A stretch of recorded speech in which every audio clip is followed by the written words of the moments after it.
Good morning मेरे प्यारे विद्यार्थियों। उम्मीद है कि तुम अपने घर पर सुरक्षित हो। देखो मेरे प्यारे विद्यार्थियों, आज हम पढ़ने जा रहे हैं हमारी 6वीं कविता निसर्ग वैभव, जो पूरक पठन के रूप में है। निसर्ग, निसर्ग का मतलब है प्रकृति या नेचर, और वैभव का अर्थ है संपत्ति। हमारी धरती माता नदी, पर्वत, पेड़ पौधे, चांद, सितारे, सूरज, इन विविध प्राकृतिक सौंदर्य से भरी हुई है। तो सबसे पहले मैं तुम्हें एक प्यारे से गीत के द्वारा प्राकृतिक सौंदर्य की झलक दिखाना चाहती हूँ। तो चलो सुनो ये गीत। आसमान पर चमका सूरज, दूर हुआ अंधियारा, चंदा ने आकर नभ को दिया रूप एक प्यारा। झिलमिल झिलमिल तारे आए चमकीले चमकीले, आसमान पर छाए देखो कितने नीले पीले। झिलमिल झिलमिल तारे आए चमकीले चमकीले, आसमान पर छाए देखो कितने नीले पीले। आसमान पर चमका सूरज, दूर हुआ अंधियारा।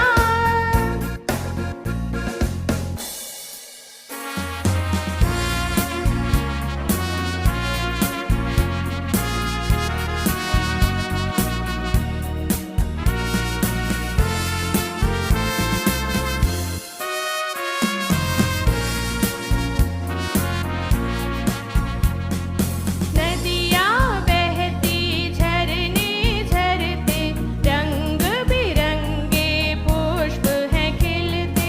नदियाँ बहती झरने झरते, रंग बिरंगे पुष्प हैं खिलते। विविध तरह के फल फूलों से प्रकृति के सुंदर रंग झलकते। चारों ओर लताएं छाई, वृक्ष झूमने वाले, ऊंचे ऊंचे पर्वत हैं आकाश चूमने वाले। क्यों, गीत सुनकर हो गए ना आनंद विभोर। प्रकृति से सजी हुई इस धरती को देखकर सच में मन प्रसन्न हो गया।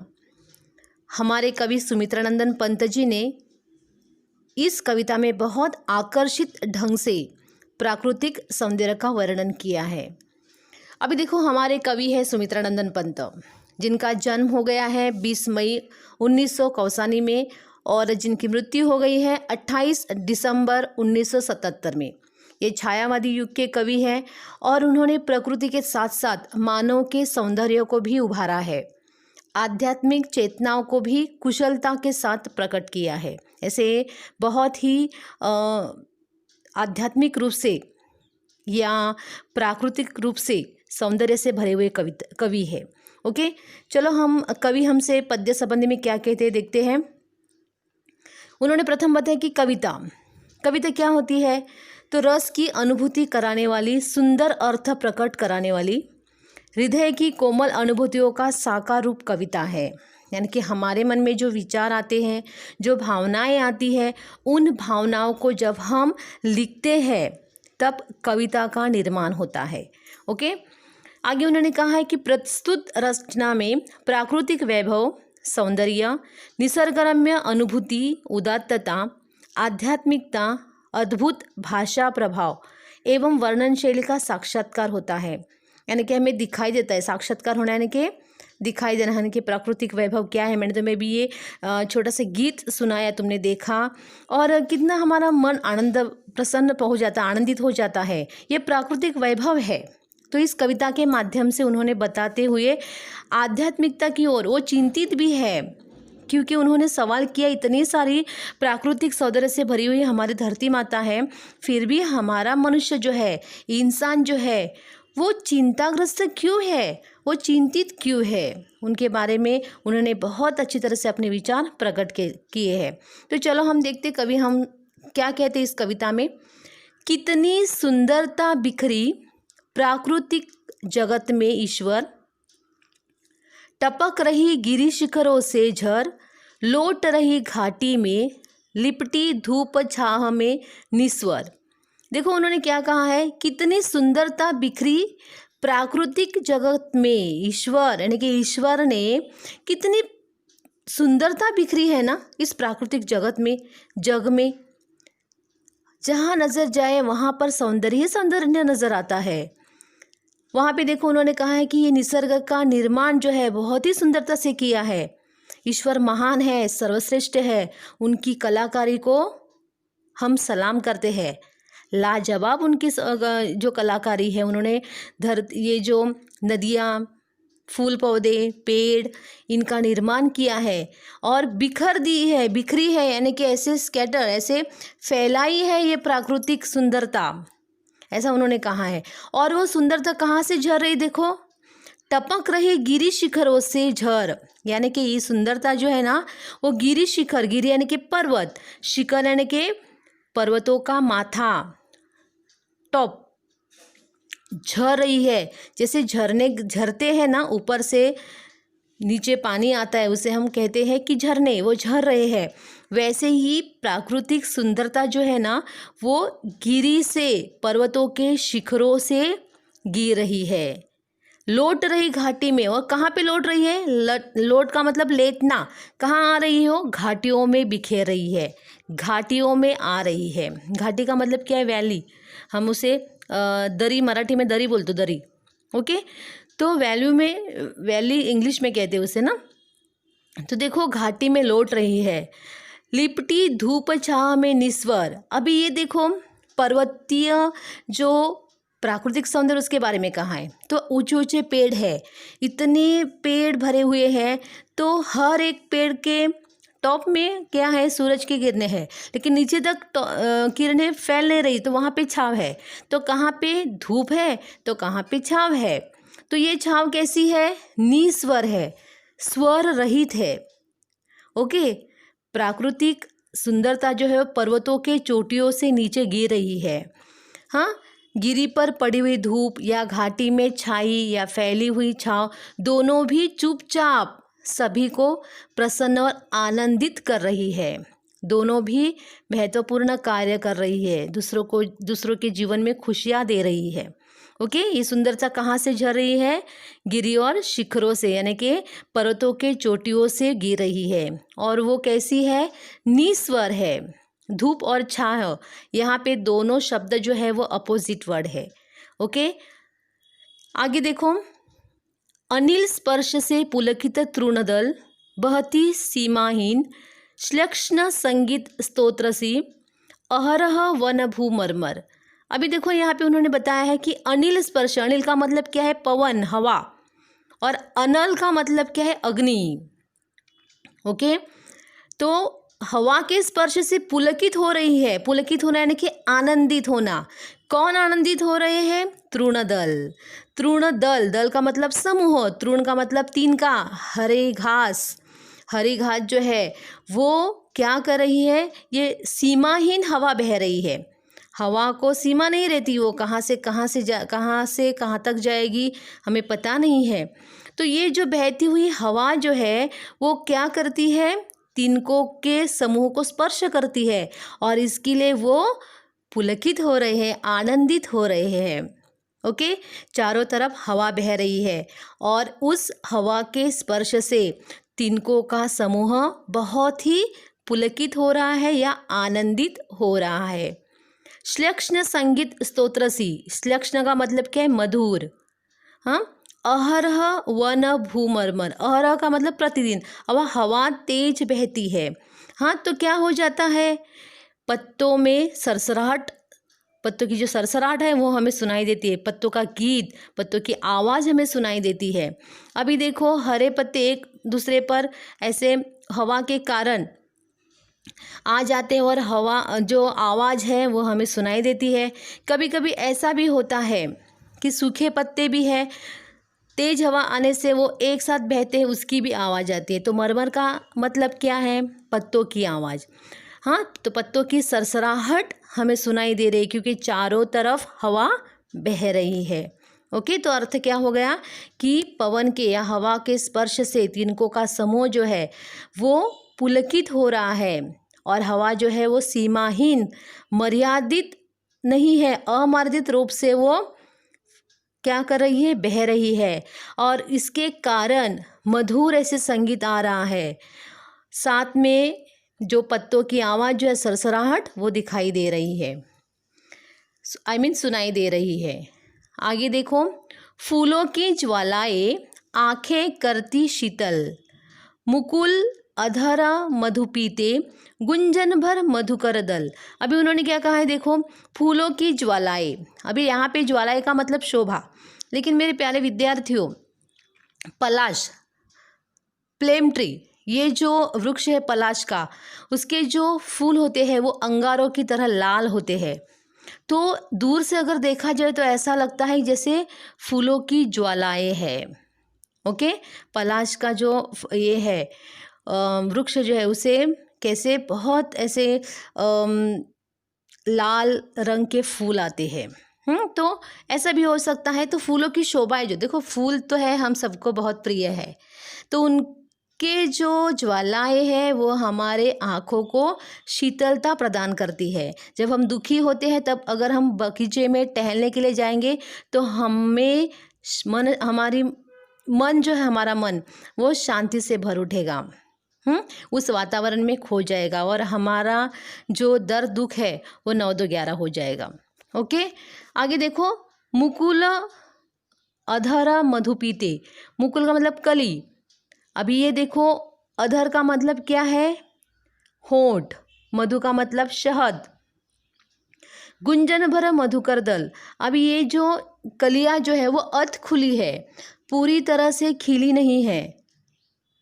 उन कलियों पर मधुकर दल, मधुकर यानी के भौरे का समूह, वो वहाँ पर उसके जो कली पर जाकर वो क्या कर रहे हैं, उसमें जो शहद है उस शहद को पी रहे हैं, चूस रहे हैं और क्या कर रहे हैं, गुनगुना रहे हैं, गुंजन कर रहे हैं, संगीत गा रहे हैं। ओके, भौरों का समूह जो है वो कली जो है उस कली पर बैठकर क्या कर रहे हैं, शहद पी रहे हैं और गुनगुना रहे हैं। ओके, तितली उड़ती दूर कहीं पल्लव छाया में, रुक रुक गाती वनप्रिय कोयल।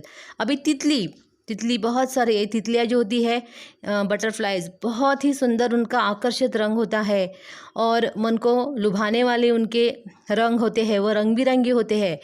एक फूल से दूसरे फूल पर वो उड़ते रहते हैं। तो वैसे ही दूर उड़ रहे हो और उसके साथ साथ देखो कहीं पल्लव छाए में, पल्लव का मतलब क्या है, कोमल पत्ते, पेड़ों के कोमल पत्तों के छाया में, छाँव में प्रिय कोयल रुक रुक कर गा रही है। अभी कोयल प्रिय क्यों है, क्यों है कोयल प्रिय, क्योंकि कोयल की आवाज़ बहुत मधुर है, मीठी है। हम लोगों ने कह कबीरा इस कविता में हमने पढ़ा है ना, कि कोयल की आवाज़ कैसी होती है, बहुत लुभाने वाली, मीठी होती है। तो अपने आवाज़ से सबको अपनी ओर आकर्षित करती है और इसके लिए वो सबकी प्रिय बन गई है। तो हमें भी प्रिय बनने के लिए क्या करना पड़ेगा, मीठे मीठे बोल बोलना पड़ेगा। ओके, तो देखो यहाँ पे सिर्फ उन्होंने सुनने के बारे में भी बताया है कि आँखों के साथ साथ कान भी आनंदित हो उठते हैं सुनकर, गीत सुनकर। आगे देखो, लेटी नीली छायाएं क्रूश रवि किरणों में गुम्फित, दुरारोह भांति डाले निश्चल तरंग सी स्तंभित। अभी देखो यहाँ पे लेटी नीली छायाएं क्रूश रवि किरणों में गुम्फित। अभी यहाँ पे उन्होंने वर्णन किया है कि नीली छाव दिखाई दे रही है। अभी क्रूश का मतलब दुर्बल, लेकिन यहाँ पे हमें दुर्बल नहीं लेना है, हमें लेना है कोमल, क्योंकि सुबह यहाँ पे इस जो पैराग्राफ है उसमें कवि ने सुबह और शाम का वर्णन किया है। और शाम और सुबह का वर्णन बहुत ही सुंदर होता है। प्रातःकाल में धरती के साथ साथ आकाश में भी परिवर्तन दिखाई देता है। और ऐसा होता है कि सुबह होने के बाद आकाश काला होता है तो उसमें नीले में बदलाव होता है, अलग अलग स्थान पर अलग अलग दिखाई देता है। और कभी नीले रंग का दिखाई देता है, कभी किरणों के कारण सुनहरे रंग का दिखाई देता है, कभी लाल रंग का दिखाई देता है। ओके, सूरज की किरणें कैसी है, कोमल है और ऐसा लगता है कि गुम्फित, एक दूसरे में उसे गूंथा गया है। जैसे हम माला जो होती है धागा जो था उसमें फूलों को गूंथते हैं, वैसे सूरज की किरणें जो है वो एक दूसरे में गुंफित है या गूंथे हुए है। और क्या हो गया है, उनकी जो किरणें हैं, वो सूरज की किरणें जो है, कोमल किरणें, वो ऊंचे ऊंचे पेड़ों पर स्थिर है। अभी कौन सी पेड़ों पर स्थिर है, देखो दुरारोह, दुरारोह यानी कि ताड़ का पेड़, पाम ट्री। ओके, ये पाम ट्री पर स्थिर हो गए, स्तंभित हो गए। उसे देखकर हमें क्या लगता है, बहुत ही हम आश्चर्यचकित हो जाते हैं। ओके, कोमल रवि की किरणें जो है एक दूसरे में गुंफी हुई है और वो ताड़ के पेड़ पर स्थिर होकर वहाँ पे गिर रही है। ओके, आगे देखो, स्वर्ण भाल गिरी सर्वप्रथम करती उषाभिनंदन। अभी स्वर्ण भाल, सांझ ही सोती छिप निर्जल में कर संध्या वंदन। अभी स्वर्ण यानी कि सुनहरा, यानी कि सोनेरी, गोल्डन। भाल का मतलब मस्तक। गिरी सर्वप्रथम, अभी देखो पर्वत बहुत ऊंचे ऊंचे हैं, बड़े बड़े हैं। इसके कारण क्या हो गया है, सबसे पहले सूरज की किरणें कहाँ पर पड़ने वाली है, पर्वतों पर। तो पर्वतों पर सबसे पहली सुनहरी किरणें पड़ने के कारण पर्वतों का भाल, मस्तक कैसा हो गया है, स्वर्ण के जैसा चमक रहा है, सुनहरा हो गया है। ओके, बहुत अच्छा लग रहा है। और इस प्रकार करती उषा उसे अभिनंदन कर रही है कि देखो, मैं तुम्हें सबसे पहले अभिनंदन करती हूँ कि अभी हम बोलते हैं ना, जो हमें मिलता है सुबह हम उसे गुड मॉर्निंग कहते हैं, तुम हमें कहते हो ना गुड मॉर्निंग, तो वैसे ही उषा गुड मॉर्निंग कह रही है, अभिनंदन कर रही है उसका, क्योंकि पर्वतों का भाल कैसा हो गया है, स्वर्णिम हो गया है, सुनहरा हो गया है। और वही जो सुनहरी किरणें होती है, वो सब किरणें देखो शाम के समय में सांझ ही सोती छिप, इसका मतलब क्या है, वही किरणें शाम के समय में पर्वतों के निर्जल स्थान में छिप जाती है। निर्जल का मतलब क्या है, जनहीन, वीरान, कोई भी नहीं है वहाँ पे, हाँ सिर्फ पेड़ पौधे हैं। और उस ऐसे निर्जल स्थल में यही ये जो हमारी किरणें हैं वो किरणें छिप जाती है। और छिपने के बाद वो क्या करती है, संध्या वंदन, गुड नाइट करती है। सुबह वो उषा जो है अभिनंदन करती है और संध्या के समय में संध्या जो है वो गुड नाइट कहकर वो चली जाती है। ओके, इस प्रकार इस पंक्तियों में सुबह का और शाम का दोनों का वर्णन बहुत ही सुंदरता से कवि ने किया है। आगे देखो, अपलक तारापत शशिमुख का बनता लेखा दर्पण, यह शैल कंधों पर सोया जगता गंध समीरन। अभी देखो, अपलक का मतलब क्या है, बिना पलक झपकाए।